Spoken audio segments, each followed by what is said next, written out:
Dhamma is for the ending of all questions. So if the questions keep coming, it must mean I've not taught you very well. Dhamma has not reached its proper place yet.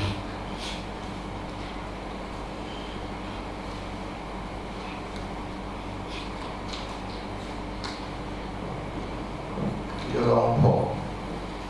Question 1. There are different views on Dharma. For example, some say Jataka is unreliable.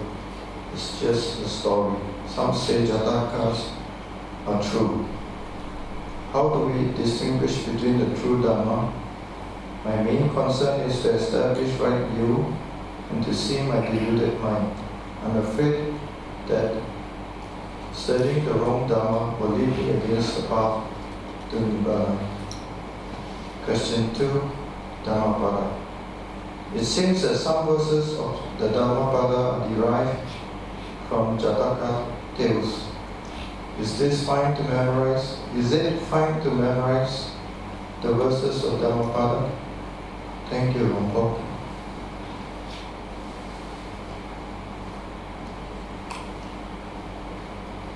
Well, we have to remember with the written word, what we call the Pariyati Dhamma, the Tripitaka, we have the suttas, the Vinaya, the Abhidhamma. And we've inherited them from many, many generations, mostly of monastics, but lay people have helped as well to record them, improve them, remember them. But it's 2,500 years since the time of the Buddha. So I would say it's natural there'll be a little bit of variation, errors, something missed out, something put in by mistake, or deliberately put in after. There's bound to be some of that. And the important thing is the majority of that information, is it effective for helping you understand the way of practice out of suffering to Nibbana, the end of suffering. And I think in my background, the Thai forest tradition, the agreement is that it is still valid, useful, effective method or technical manual for getting out of suffering. However, one has to have a word of caution as well, that's the written word, and we get out of suffering not through the written word. That's only the beginning of our practice, listening, reading, contemplating what we've heard and listened to, and then we have to put it into practice, and the place of practice is your heart, your mind, day by day. Ajahn Chah used to say, you can read the word anger, and that's one thing, or in another language, what's the word for anger in Hokkien? It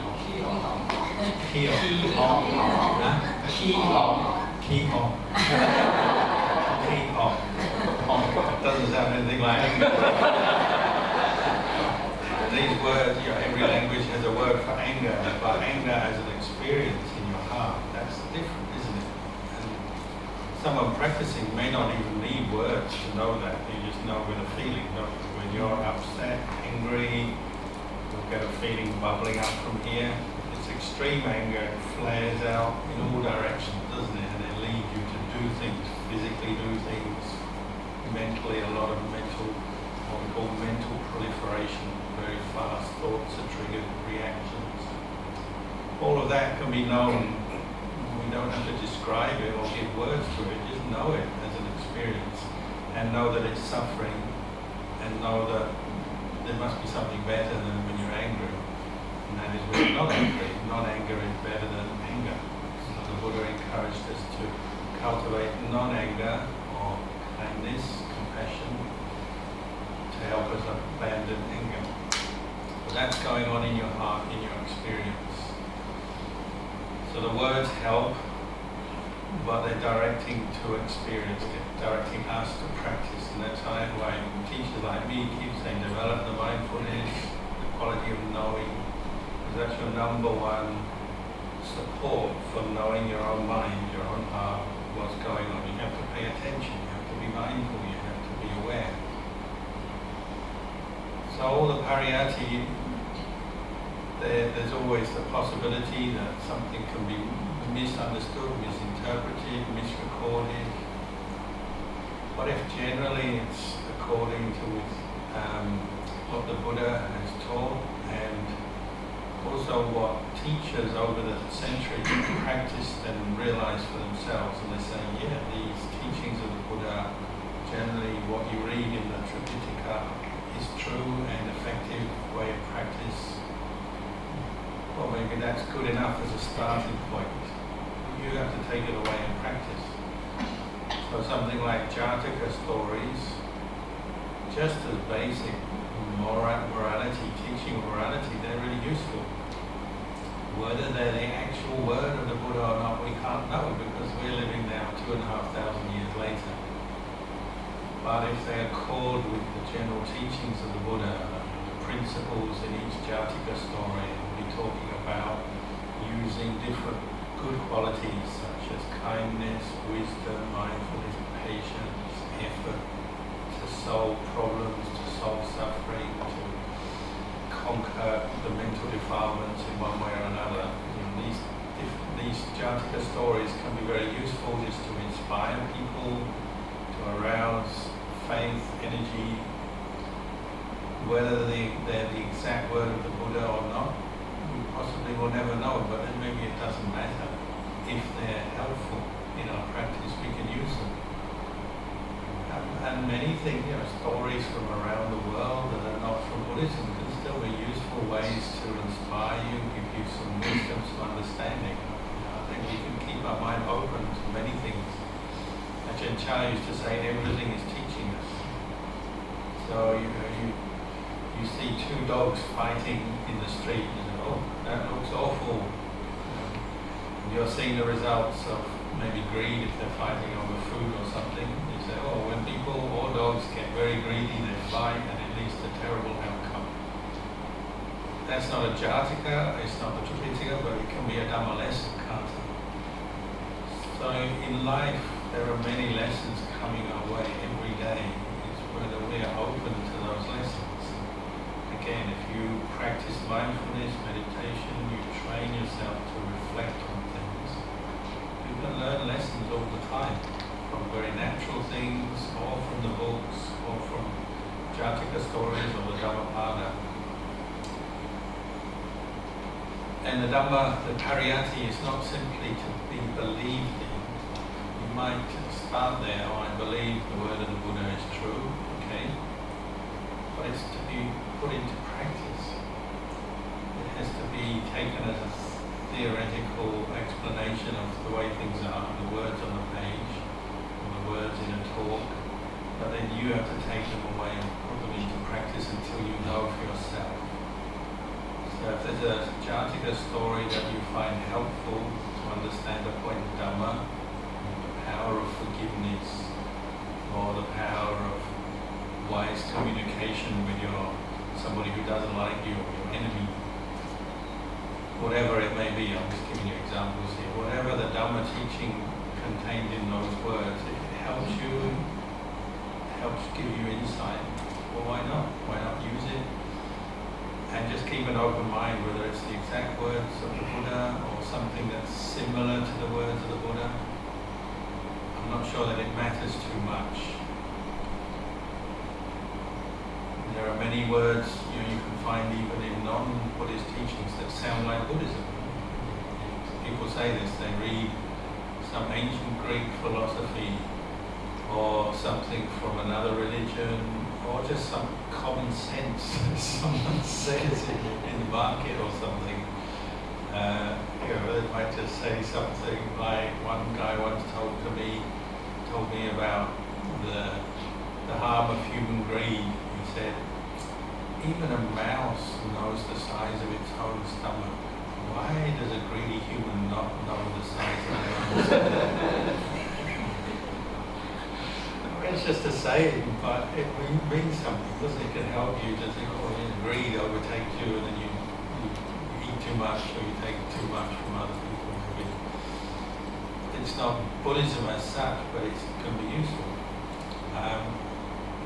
So I keep that open mind, and then both Jatakas and Dhammapada have many good sayings, and if you find them helpful, monks love to remember and recite Dhammapada phrases. So like my teacher Ajahn Chah used to always have a few favourite phrases like Atahi Atano Nato, make yourself a refuge to yourself. You've got to learn to depend on yourself, rely on yourself through your own practice. You've got to know for yourself. We can't always be relying on a teacher. The teacher only shows you the way, but you have to practice. That's what the Buddha said, that's what Ajahn Chah said. So some of these phrases, very useful reminders. Or another one he'd use, Atano Joti Atano. Teach yourself, remind yourself. You can't always rely on other people to remind you. As a monk, we have many, many rules and practices. And the Buddha said, well, for the first period you're ordained, it's understandable. You haven't yet learned them, you don't know everything. But after a while, you've got to start taking responsibility for yourself. So after a while, you should be knowing the rules that you're supposed to keep and train with. And you can't, say you've been a monk for a few years, you can't then say, well, nobody ever told me the rule, I don't know the rule. It's up to you as a monk to learn the rules. You have to depend on yourself. And similarly, as lay Buddhists, you don't have as many rules as us, but 5 precepts say, if you're telling people I'm a Buddhist, but you don't keep the 5 precepts, openly don't keep the 5 precepts. You're open to other people criticizing you, say, I thought you said you're a Buddhist, why are you drinking? Why are you killing bugs? Why are you cheating on your taxes or something? The 5 precepts are what we define as a Buddhist. We take refuge in Buddha, Dhamma, Sangha, and then we undertake the 5 precepts. And nobody will criticize you if sometimes you unmindfully don't keep a precept, as long as you're re-establishing the precepts once you realize you've made a mistake, you've done something unwholesome. But if you're blatantly disregarding the 5 precepts, you're not following the Buddha's words, the Buddha's teachings. So things like this are important. Are you practicing what the Buddha taught? And anything that helps you, reminders, you have in the end, in the beginning it's from a teacher, from the books, from retreats, everything is helping to remind you, but in the end you have to learn how to remind yourself. Ajahn Chah used to say, whether you're on your own or you're with other people, you make your practice even and the same. It's not like, when no one's around, I'll do all these unskillful things, I'll be lazy, I'll be greedy, I'll be angry. You try to practice in all situations, all places, on your own with others, evenly the same.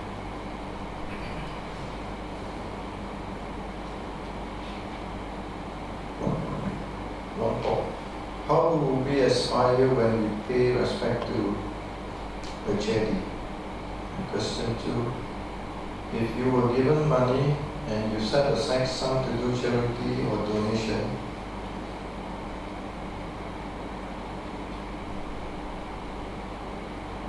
just read it again. If you were given money and you set aside some to do charity or donation, do I get more merit? Is it that the one who gives or the one who do it? Thank you, Luangpor. Well, with jetties, they're usually built as a shrine, a monument to enshrine Buddha relics, all relics of an arahant, an enlightened master. Relics are usually fragments of bone or body parts, occasionally from other parts of the body. So hair, teeth, nails. Recently, a few years ago, a famous monk who used to live in Adelaide, who was considered well practiced, called Luangpor. He passed away and they cremated him, and his heart was left after the cremation. This huge charred, obviously the heart was charred, it was become blackened, but it was still there. Everything else disintegrated as it does with cremation, but the heart was left. So not only the bones and the hair and the solid, very solid parts, even the heart can become a relic. So we kept that, put that in a chedi in honor of him. So it is something that even the Buddha said is appropriate to build a stupa, chedi, to house relics. And it becomes a place of worship. You go, you can bow, you can meditate, you can chant, you can circumambulate with flowers, candles, as we do. The idea is it's like a beacon or something that reminds you of enlightenment, reminds you of the path of practice, reminds you that human beings can practice. So maybe the chedi to an arahant, not just the Buddha. Men and women, we have in Thailand, we have enlightened nuns and they have chedis built for them as well.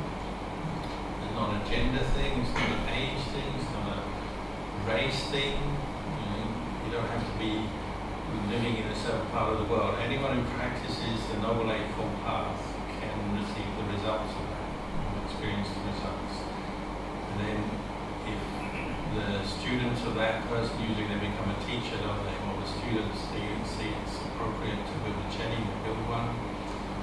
And you go, like I go to Ajahn Chah's chedi in Thailand, which I helped to build as well. And I meditate there every time I go. I get peaceful very quickly. I remember Ajahn Chah and his teaching. So many good things come up very quickly when I'm there. I'm very happy there's a chedi there. Some people look in a more superficial way and say, oh, Buddhists are always building chedis, what a waste of money, a waste of time, and you look in a negative way. But if you are the student of a teacher, you believe your teacher was enlightened, you build a chedi, you go there, you can constantly bring up your faith. People have good meditation at Ajahn Chah's chedis, sometimes they hear celestial chanting, smell celestial flowers, or see devas and nagas there. All kinds of amazing things happen. I'm not saying that's the purpose of it, but it happens. And it boosts your practice. So chedis can be very useful. But people go and they do make have different wishes, aspirations. Some are more worldly, some are more short-term, some are more long-term. So like for me, I always make the aspiration to attain Magga Pala Nibbana, following my teacher, to abandon all the defilements. Whether it's this life or a future life, that's what I aspire to, and I just reinforce that aspiration over and over again. I once went to a chedi. Luangpor was considered to be an arahant, disciple of Ajahn Mun, and he had a chedi at his monastery in Sakonakon with a group of monks. And chedis often they have marble floor, super clean, everyone cleans, dust wipes down every day. It's really nice. We bow, peaceful atmosphere. We bowed, we made our aspiration, and I aspired to Magga Pala Nibbana, as I just said. The monk next to me said, if Luangpor was an arahant, may a relic of his manifest right in front of me. I don't know why he thought that. And there and then a little relic manifested on the floor right in front of me. So it can be even that strange or amazing. But some people have more worldly aspirations. I wouldn't really use a chedi for a worldly aspiration. I would stick to Dhamma. So may I keep the 5 precepts for the rest of my life. May I keep 8 precepts. May I practice following the Buddha every life until I reach Nibbana. Whatever way you want to word it, I would. When you go to a chedi, you do that. You go up to this chedi and make that little aspiration. All the meditation I've done on this retreat, the Dhamma I've heard, the Dhamma I've practiced, may be a cause for my realizing Magga Pala Nibbana. Chedis are good places to do that. It doesn't have to be an amazing, super expensive chedi either. In our monastery, one monk, he made a little rock chedi, just a put rocks together, a couple of meters high, spent a few months just gathering rocks, because we have a lot of rocks on a hill, put them together, put some relics inside and made a simple rock cheni on the side of the hill. The cheni is really anything built just to worship the Buddha, Dhamma, Sangha, worship Nibbana, enlightenment. What was the other part of the question? About dana, wasn't it? Yeah. Well, yeah, and the Buddha did encourage us to separate our funds, our earnings. If you get very little money, then you don't have to do this. Because you've got so little, maybe all you can do is earn and support yourself, food, accommodation, support a family. Maybe you don't have much to give away, and that's fine. But if you have more means, or maybe you separate some of your earnings, you feel appropriate to support the religion, support the poor, the sick, the needy. There's always somebody who needs help. You do what you can.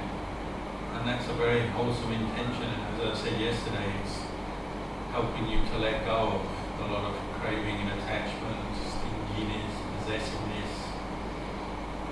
And really, we can always do more. You don't know how much you can do, what you can do, but you know you can always do more. So you look around for opportunities to give, to share, in whatever way you can. Luangpor, how should we contemplate on our body and food effectively to reduce the craving for sensual pleasure and not act out the pressure that comes from these cravings? Are we psychologizing ourselves to see things rightly? Question 2. What is the wisdom we are looking after? Is it the wisdom